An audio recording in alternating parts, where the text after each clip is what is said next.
Hi hello welcome back one more video అండి. ఈరోజు ఏమైనా తిందామని చూస్తే ఏమీ లేవు ఇంట్లో, ఏం చేద్దామని ఆలోచిస్తుంటే సడన్గా అయితే ఒక ఐడియా వచ్చిందనమాట.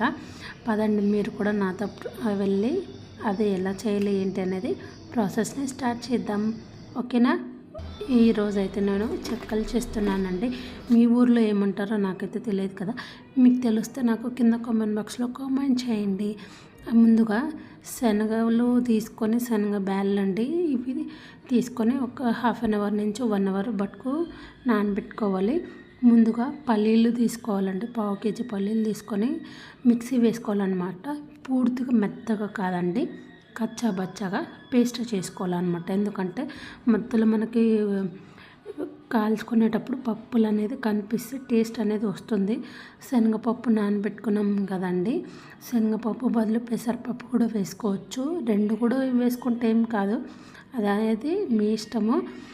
నేను అలాగే కరివేపాకు, కొత్తిమీర కూడా వేసేసుకుంటున్నాను, చూసారు కదా. అలాగే అల్లం కూడా వేసుకోవాలండి. అల్లంని నేను తురిమాను అనమాట. అల్లం పేస్ట్ అయినా వేసుకోవచ్చు. ఈ విధంగా వేసుకున్నాక అలాగే కారం వచ్చేసి మీకు టేస్ట్ బట్టి వేసుకోండి. కొంతమంది సప్పగా తింటారు, కొంతమంది ఎక్కువ తింటుంటారు కదా, ఆ విధంగా అనమాట. నేనైతే ఇక్కడ 3 స్పూన్స్ వరకు వేసుకున్నానండి. ఈ విధంగా కారం కూడా వేసేసుకొని ఉప్పు కూడా వేసేసుకోవాలన్నమాట. తగినంత ఉప్పు, ఎంత సరిపోతే అంత ఇట్లా వేసేసుకొని స్పూన్ తీసుకొని మొత్తం చక్కగా కలుపుకోండి. ఎందుకంటే ఉప్పు, కారము అలాగే ఈ ముందుగా మనం వేసుకున్న పప్పుకి బాగా కలిసిపోవాలన్నమాట.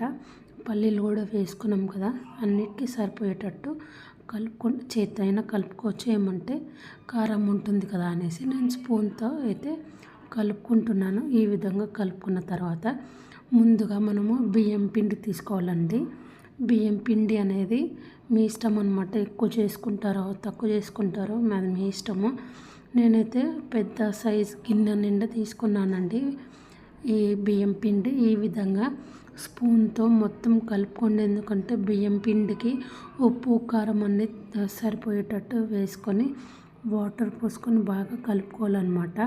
చక్కగా ఎక్కువ వేసుకోకండి ముందు, ఎందుకంటే ఎక్కువ వేసుకొని కలిపితే పిండి అనేది మెత్తగా అయిపోతుంది, అప్పుడు చెక్కలు అనేది సరిగ్గా రావు.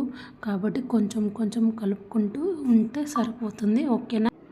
ఒక్క దాంట్లోనే మాత్రం పిండి కొంచెం కొంచెం బాగా నేను చూపించే విధానంలోనే బాగా మంచిగా కలుపుకోవాలండి. మొత్తం కలుపుకుంటే పిండి అనేది జోరు అయిపోతే చెక్కలు చేయడానికి సరిగ్గా రావు, అలాగే లూజ్ అయిపోతుంది అనమాట. ఈ విధంగా కొంచెం కొంచెం క్వాంటిటీలోనే కలుపుకోవాలన్నమాట. ఈ విధంగా చిన్న చిన్న బౌల్స్ అనేది చేసుకోవాలి, చూసారు కదా. ఈ విధంగా చేతి మంచిగా కలుపుకుంటూ పూరి మేకర్ ఉంటుంది కదా, తీసుకొని మనకి పేపర్లు అనేది కట్ చేసుకొని కొంచెం ఆయిల్ అప్లై చేసి ఈ విధంగా ఈ చిన్న చిన్న బౌల్స్ పెట్టుకొని పూరి మేకర్తో ప్రెస్ చేస్తే నీట్గా వస్తుందండి, చూసారు కదా. ఈ విధంగా అనమాట. ఇక్కడ మా చేసి నా కోసం హెల్ప్ చేస్తుంది. ఇవి చేసుకునేటప్పుడు ఖచ్చితంగా ఒక మనిషి అనేది హెల్ప్ అనేది చాలా చాలా అవసరం. ఒక్కడితో అయితే కాదు, అంత ఈజీగా కూడా కాదండి, చూసారు కదా మీరు. ఈ విధంగా అనమాట అన్ని చెక్కలు తీసుకొని ఒక క్లాత్ తీసుకొని క్లాత్ మీద పెట్టేసుకోండి.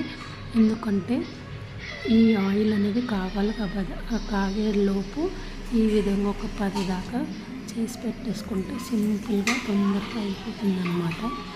ఈ విధంగా ఇలా బాండీ పెట్టుకొని ఆయిల్ పోసుకొని నూనెలో తీసుకొని కాల్చుకుంటే సింప్లీ సూపర్ అయిన టేస్టీ చెక్కలు అనేది చాలా బాగా రెడీ అవుతుంది అన్నమాట. చూసారు కదా, ఈ విధంగా కాల్చుకుంటున్నాను. మీరు కూడా ఎప్పుడైనా ఈ విధంగా ట్రై చేయకుంటే తప్పకుండా ట్రై చేసి ఎలా వచ్చింది ఏంటి అనేది నాకు కింద కామెంట్ బాక్స్లో కామెంట్ చేయడం మాత్రం మర్చిపోద్దండి. అలాగే ఇంకొక సింప్లీ రెసిపీ కూడా నేను చెప్తానన్నమాట. ఏంటి అంటే ఈ చెక్కలు తీసుకొని దీని మీద ఉల్లిపాయలు, టమోటాలు అలాగే కొంచెము అటుకులు వేసుకొని తింటే మాత్రం సింప్లీ చాలా చాలా బాగుంటుంది. అలాగే ట్రై చేయండి. చూసారు కదా, ఈ విధంగా అన్ని చెక్కలు అయితే చేసేసుకుంటున్నాను. కెమెరా అనేది కొంచెము బ్యాక్ రివర్స్ అయిందనమాట. అందుకే ఏమనుకోద్దు, వీడియో రివర్స్లో తీసానని. ఓకేనా, మీరు కూడా డెఫినెట్గా ట్రై చేయండి. ఈ విధంగా మీరు ఎప్పుడైనా చేసుకొని ఒక నెల రోజుల వరకు ఉంటుందండి. ఈ చెక్కలు నెల నుంచి నెలన్నర వరకు ఈ చెక్కలు అనేది చెడిపోకుండా వాసన రాకుండా ఉంటాయన్నమాట. చూసారు కదా ఎంత బాగా వస్తాయి, క్రిస్పీగా క్రంచీగా కూడా వస్తాయండి. మీకు నచ్చినట్టయితే లైక్ చేయండి, షేర్ చేయండి, కామెంట్ చేయండి, సబ్స్క్రైబ్ చేయడం మాత్రం మర్చిపోద్ది. Bye bye.